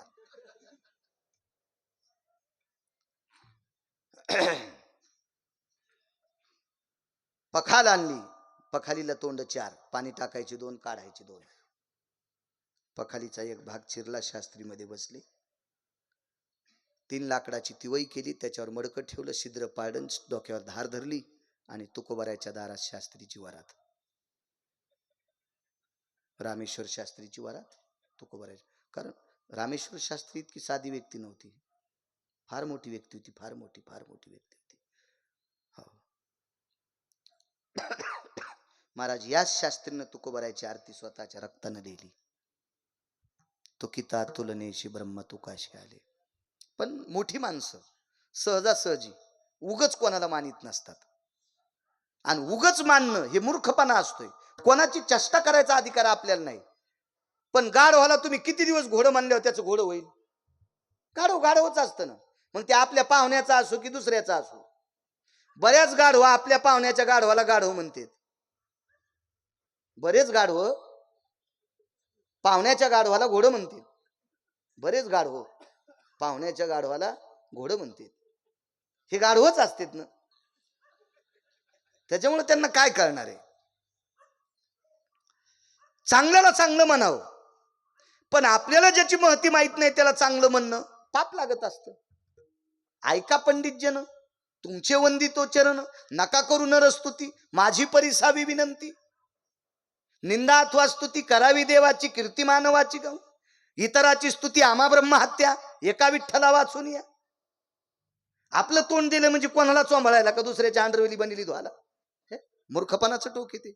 4-2 हजार खिशात घातले म्हणजे धुई त्याची बुट. नाही, मूर्खपणा येतो, शास्त्र नाही त्याच्या पाठीमागे. तुकोबारायच्या तिकडे गेले ते. आईसाहेब बाहेर होत्या, जिजाबाई. अहो ऐकलत का? अहो ऐकलत का? मालक, नवऱ्याला धनी म्हणणार बाई, तिने हातवरी करा बरं. नवऱ्याला धनी म्हणते तुमची इथली बाई कोणी? हातवरी करा. तिच्या चपलाचं मंदिर बांधतो मी. जाऊ द्या 10 कीर्तन.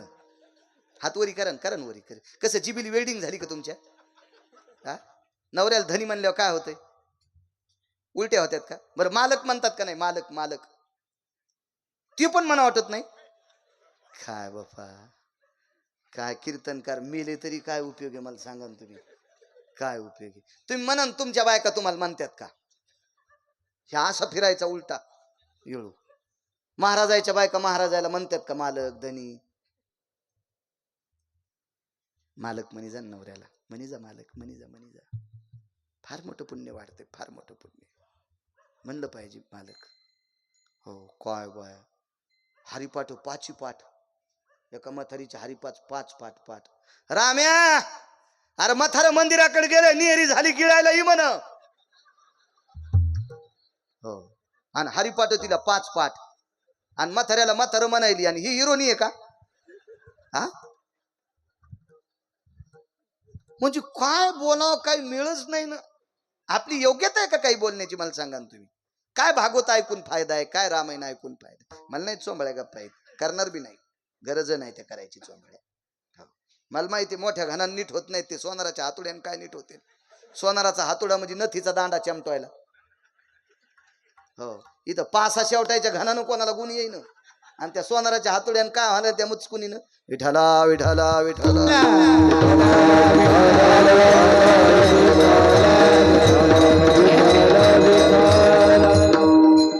अहो ऐकलं का. हो शास्त्रीजींचे शिष्य आले.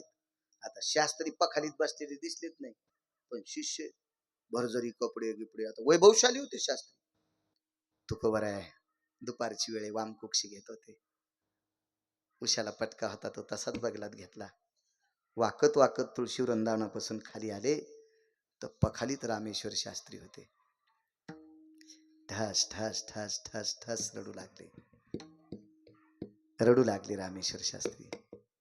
गोडकर आवाज रडू लागले.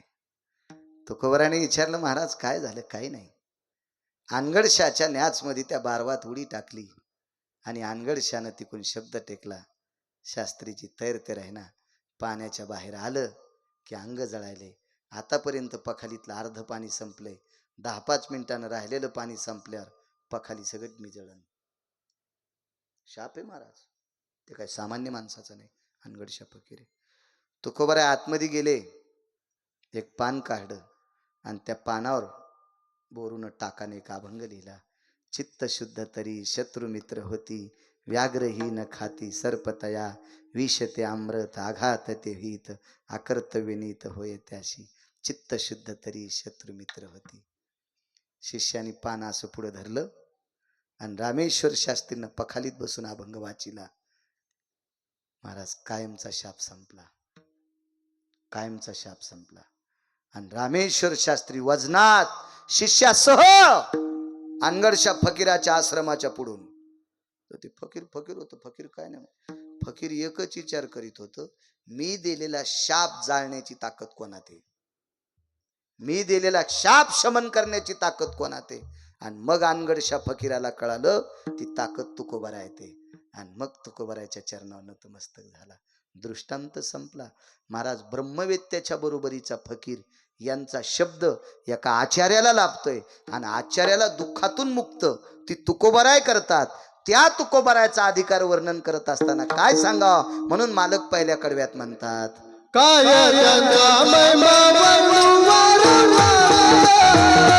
काय त्याचा महिमा वारंवार, काय त्याचा महिमा वारंवार, काय त्याचा महिमा वारंवार, काय त्याचा महिमा वारंवार, काय त्याचा महिमा वारंवार.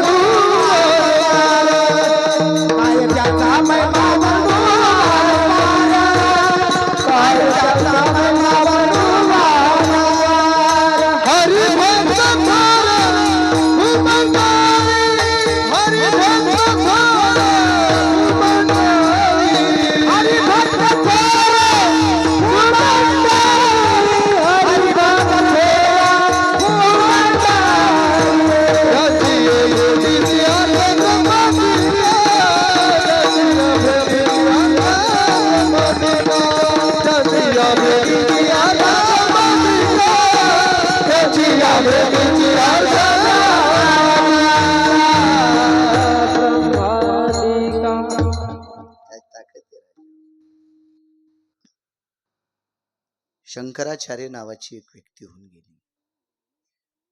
स्वामी राम नावाची. शंकराचार्य खूप आहेत. स्वामी राम नावाचे एक शंकराचार्य झाले 1949 ते 51. 2 वर्ष शंकराचार्य पद स्वीकारलं आणि त्या पीठावर दुसरी व्यक्ती बसवली आणि आपण तीर्थयात्रेकरता निघून गेले. गुरुवारी शंकराचार्य पद स्वामीजी किती मोठं आहे. शंकराचार्य 4 पीठापैकी एका पीठाचे अधिकारी शंकराचार्य महाराज. या 4 लोकांनी जर निर्णय घेतला ते मान्य करतील ते आध्यात्मिक क्षेत्रातला पर्व काळ. बाकी कोणी डोकं लावायचं नाही. इतका मोठा अधिकार असतो. ते काही सामान्य पद नाही ना. स्वामी राम नावाचे शंकराचार्य गुरुवर्य तीर्थयात्रा करत असताना आग्र्याला आले. वेळेत त्रास देणार नाही तुम्हाला. मलाही सकाळी, अरे बापरे, 7 मिनिटं टाइम राहिला, 8 मिनिटं. देगलूर पशी काल आहे सकाळी. राम नावाचे शंकराचार्य आग्र्याला आले. आग्र्याला किती महिमा मोठा आहे संत लोकांचा. आग्र्याला आल्याच्या नंतर तिथे एक भिकारी दिसला. नुसता भिकारी, हा, भिकार चोट नाही. भिकारी कोणालाही परवडतो, कोणालाही परवडतो. भिकार चोट परवडत नसतो. भिकार चोट राजकारण्याला तर परवडत नाही. तर तुम्हा आम्हाला का परवडन? ज्याला त्याच्या जो किती पैसे येत आणि कुठं ठुलेले येत, याचा त्याला मेळ नाही. त्याला भिकार चोट परवडत नाही. तर आपली संपत्ती म्हणजे शेळीचं शेपूट. माशी उठणं, रिकामी बसणं. आपली श्रीमंती म्हणजे शेळीचं शेपूट. शेळीच्या शेपटीने किती जरी शेपूट हालिली तर पाठीवरल्या माशा उठत्यात का? आपली श्रीमंती शेळीचं शेपटाड. भिकार चोट माणसं कोणालाच परवडत नाही. ते भिकारी होत. आणि त्या भिकाऱ्याला स्वामी रामांनी एक पत्ता विचारला. महात्माजी, इथे एक साध्वी राहती. साहेब, साध्वी राहती असं त्या भिकाऱ्याला विचारलं. तर त्या भिकाऱ्यानं सांगितलं, स्वामी राम, इथून काही अंतरावर जिथं सूर्य क्षीण झालाय, सर्वत्र ऊन आहे, आणि जिथं सूर्याचं ऊन नाही, शिराळ आहे, तिथं साध्वी बसली. भिकारी निघून गेला. भिकाऱ्याला शंकराचार्य बोलायलीत गुरुजी. शंकराचार्य. तरी भिकारी थांबला नाही. पत्ता सांगितला, निघून गेला. कारण भिकारी इतका अधिकारी होता. हे रस्त्यानं चालल्यावर याला घाम येत नव्हता. याच्या डोक्यावर ढग चलत होता. डोक्यावर ढग चलत होता. ढग. सूर्याचा प्रकाश त्याचा घाम काढीत नव्हता. इतका सात्विक भिकारी होता तो. तुम्हाला म्हणलं ना, भिकार चोट नव्हता. भिकारी होता, भिकारी. एका श्रीमंत व्यक्तीकडे एक भिकारी गेला आणि त्या भिकाऱ्यानं सांगितलं, द्या काहीतरी. तर पुढच्या व्यक्तीने सांगितलं, काय देऊ? काही नाही, आता भूक लागलेली आहे आणि 2 भाकरी होत्याला इतकं पीठ देऊन टाका. तर पुढच्या व्यक्तीला वाटलं, मागणारे काही मागतील बाबा, पण 2च भाकरीचं पीठ मागितलंय, मग याला आपल्याला 10 किलो बाजऱ्याचं पीठ देऊ ना. गव्हाचं म्हणा, ज्वारीचं म्हणा, बाजरीचं म्हणा, मकाचं म्हणा, देऊ ना. घरात जेवढा 9-10 किलोचा डब्बा होता का भरलेला नरसिंहराव, ते तेवढा भिकाऱ्याला देऊन टाकला. त्यानं बरोबर 2 वंजळीच घेतल्या. तर ते म्हणले, हे बाकीचं नाही. म्हणला, कल की कल जाणे. आजचं धकलंय ना, उद्याचा मी विचार करीत नाही. ते म्हणले, उद्याचा विचार कस काय करीत नाहीत? ते म्हणले, चला ना माझ्यासोबत. नाही म्हणले, पोरं जत्राला गेलीत, मला वाडा सांभाळायचा. मग हे तुम्ही उद्याचा विचार करताना म्हणून तू गडी झालास. हो, 150 एकर जमीन आहे तरी काठी घेऊन दरुजात बसलास वॉचमन सारखी. तू आज कमिली ना. 150 एकर जमीन असून तू गडी आहेस. मला संध्याकाळचं खाला नाही तरी बादशाह आहे. मला कोणाला सांभाळायचं म्हणे. हे फक्कड साधू असते, काय गरज आहे त्याला? 2च भाकरी पुरतं गणेश पीठ घेतलं. मारुतीच्या मंदिरापाशी दगडाची चूल पेटिली, भाकरी खाल्ली, पठ्या भजन करून मस्त झोपला. आणि हे पोरं जत्रावून येऊस तर तिथंच हे कुत्र चिवाळून दे, ते कुत्र चिवाळून दे, याला सोड, त्याला सोड, इकून बॅटरी दाब, तिकून बॅटरी दाब, चष्म्याचे काच पूस, 2दा गुडघ्याव पड, आणि जमीन 150 एकर, बँकेत कोटीन, धोत्राला गाठी. हो, हे डबक्यात पडलेल्या सरपावानी बाहेर निघता येईन आणि मधात खाला काही नाही. तळमळ तळमळ तळमळ चालू त्याची. भिकार चोट नव्हतं, भिकारी होत. काय मुक्त ते कोणाला? निघून गेलं. स्वामी रामांनी भिकाऱ्याला प्रणाम केला. भिकारी सिद्ध भिकारी होता तो, काय साधा भिकारी. त्याच्या हातातला दंड म्हणजे काय, काळाची मर्यादा सांगत होता दंड. समोर गेले, स्वामी राम पुढे गेले. एका जागेवर सूर्य क्षीण झालेला होता. तिथे एक साध्वी बसली होती. साध्वीच्या अंगावर कपडे नव्हते, अंग उघडं नव्हतं. वाक्य नीट ऐका सज्जनांनो, अंग उघडं नाही आणि अंगावर कपडे नाही. किती कोढे. हो, कुठे ते ताठे साहेब? हो, ताठे साहेब. नारायणराव, हो हो, मी जाऊस तर थांबा फक्त. नाही, बसते बसते.